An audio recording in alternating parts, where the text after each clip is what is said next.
FA50 블록 20시제기 공개. 북미를 넘어 미국 진출 계획까지 원대한 비상. 보잉 T-7A 결국 포기. 캐나다 공군 전격 공개한 FA50급 전투기. 독점 기술.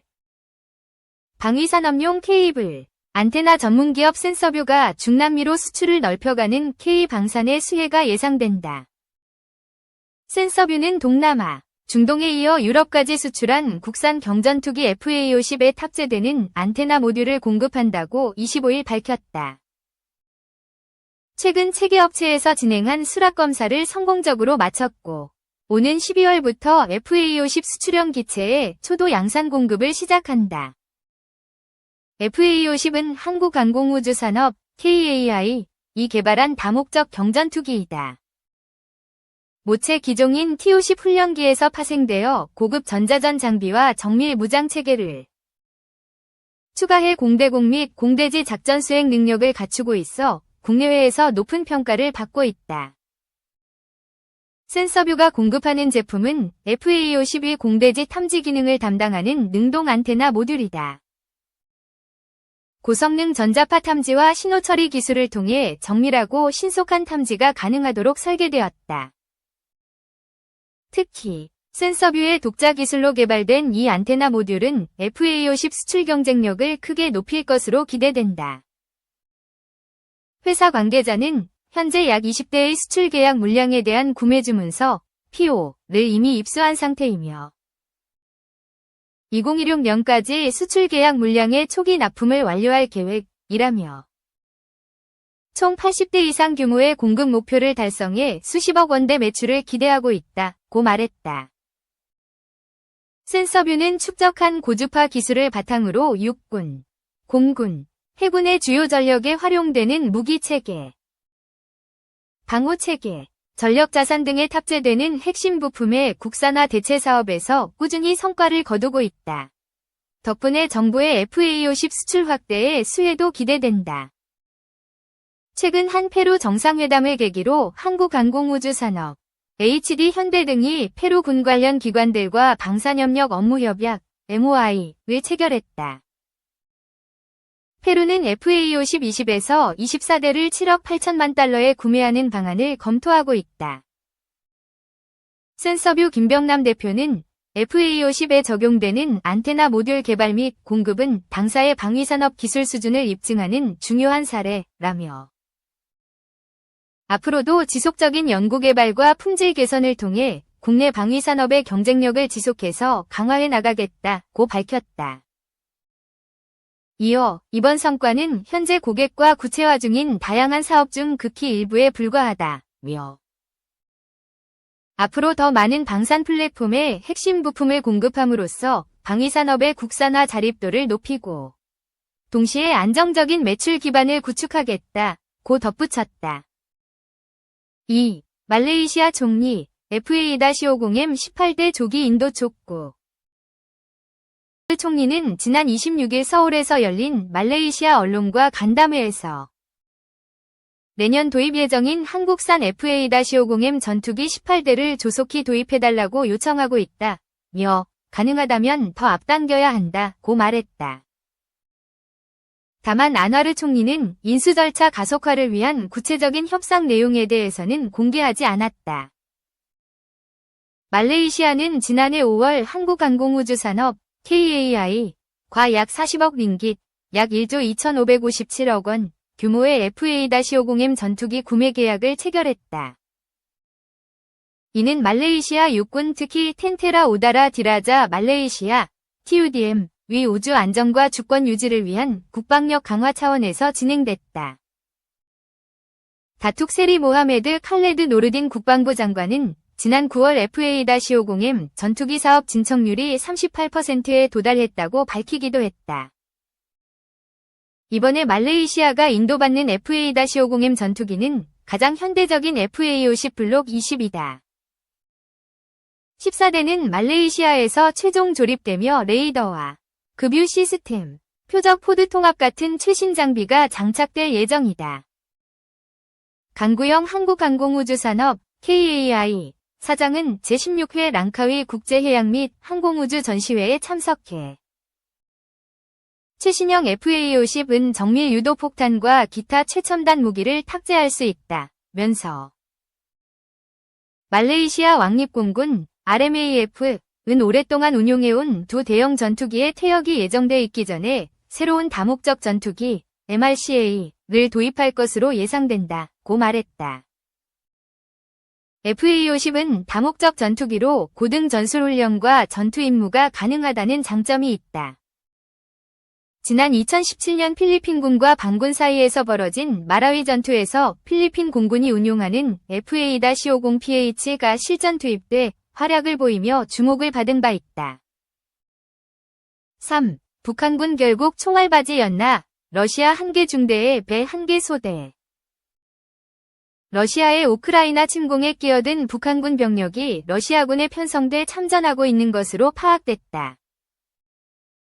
김용현 국방부 장관은 28일 국회 국방위원회에 출석해 러시아군 한개 중대당 북한군 한개 소대 형태로 편성해서 참전한다는 첩보가 있다는 국민의힘 유용원 의원 질의에 현재까지 그렇게 파악하고 있다고 답했다.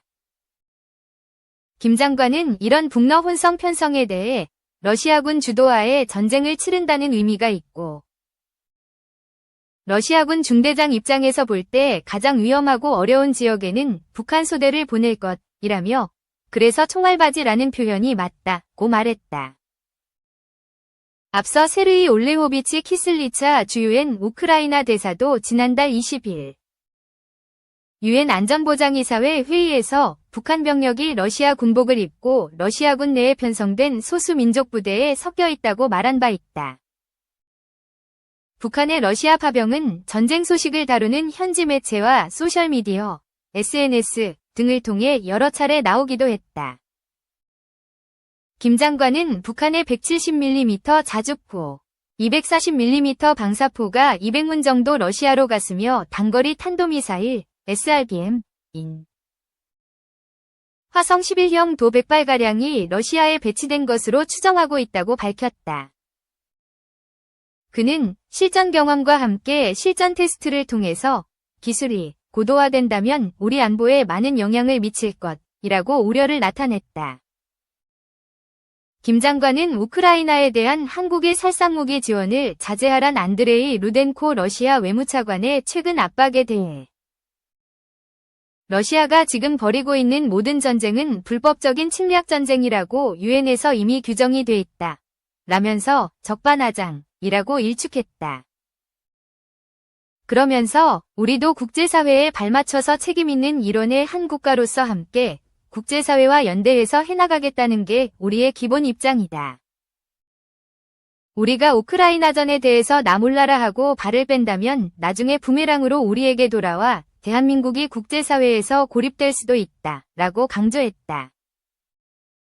4. 미 우크라 특사의 지원 회의론자 켈로그 도널드 트럼프 미국 대통령 당선인이 27일 현지 시간 우크라이나 러시아 특사의 장군 출신 키스 켈로그 전 부통령 국가안보보좌관 84진을 지명했다. 강경한 미국 우선주의자로 우크라이나 지원에 회의적 견해를 밝혀온 켈로그 지명자는 트럼프 당선인이 추진하는 종전 과정에서 협상을 이끌 것으로 전망된다.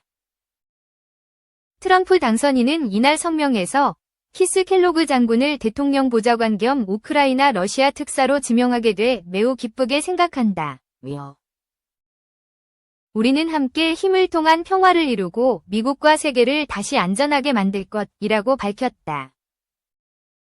켈로그 지명자는 베트남전 참전용사 출신의 퇴역 육군 중장으로 트럼프 집권 1기 때 마이크 펜스 당시 부통령의 국가안보보좌관, 국가안전보장회의 NSC 사무총장을 지냈다. 장성 출신 중 드물게 트럼프 충성파로 분류되는 그는 친트럼프 싱크탱크인 미국 우선주의연구소 AFPI 미국 안보센터장도 맡았다. 이번 대선에선 트럼프 캠프의 정책 고문으로 우크라이나 전쟁 종식계획 초안을 작성해왔다. 트럼프 당선인이 신설한 우크라이나 러시아 특사로 켈로그를 발탁한 것은 전쟁을 신속하게 끝내겠다는 구상을 실행에 옮기려는 행보로 풀이된다. 켈로그 지명자는 우크라이나 지원이 미국에 큰 재정적 부담이 된다는 이유 등을 들어 종전 협상이 시급하다고 주장해왔다. 켈로그 지명자가 지난 4월 공동 집필한 보고서에는 앞으로 우크라이나에 대한 미국의 군사 지원은 그 조건으로 우크라이나가 러시아와의 평화 협상에 참여할 것을 요구해야 한다. 우크라이나 정부는 영토를 전부 돌려받지 못하는 협상을 받아들이기 어려울 수 있지만 사람이 그만 죽길 바란다는 트럼프의 말과 우리의 견해가 같다 등 내용이 담겼다. 우크라이나가 러시아에 침공당한 영토를 돌려받지 못하더라도 평화협정 체결을 강요할 가능성을 시사한 것이다. 트럼프 당선인은 선거 기간 당선 시 24시간 내 종전을 공언해왔지만 어떻게 전쟁을 끝낼지는 한 번도 밝힌 적이 없다. 다만 종전을 위해 현재 전선 기준으로 러시아의 우크라이나 영토 일부를 내주는 방안을 밀어붙일 수 있다는 관측이 나온다. 트럼프 당선인은 우크라이나는 조금 포기했어야 한다. 등 장기화하는 전쟁의 책임을 볼로디미르 젤렌스키 우크라이나 대통령에게 돌리기도 했다. 트럼프식 종전 구상을 실행할 인물이 켈로그로 확정되면서 트럼프 집권. 이 기회선 우크라이나에 대한 미국의 지원이 평화협상과 연계되는 동시에 중단될 수 있다는 전망에 더욱 힘이 실린다. 월스트리트저널 WSJ은 이날 조 바이든 행정부가 올해 배정된 우크라이나 무기 지원 예산 중 65억 달러, 약 9조 700억 원을 집행하지 못했으며 이를 어떻게 사용할지는 트럼프 당선인 손에 달려있다고 보도했다. 애초 바이든 정부는 내년 1월 트럼프 당선인 취임 전까지 우크라이나 지원에 배정된 금액을 모두 소진하겠다는 방침이었다. 매달 5억 물결표 7억 5천만 달러 규모의 무기 패키지를 우크라이나로 이전하는 것을 목표로 하고 있으나 무기 재고 확충과 이전에 한계가 있는 것으로 전해졌다. WSJ는 트럼프가 남은 지원금으로 무엇을 할지는 전장에 영향을 미칠 것이라며 평화협상과 연계해 무기 선적을 중단하는 등 상당한 레버리지가 될 수 있다고 짚었다.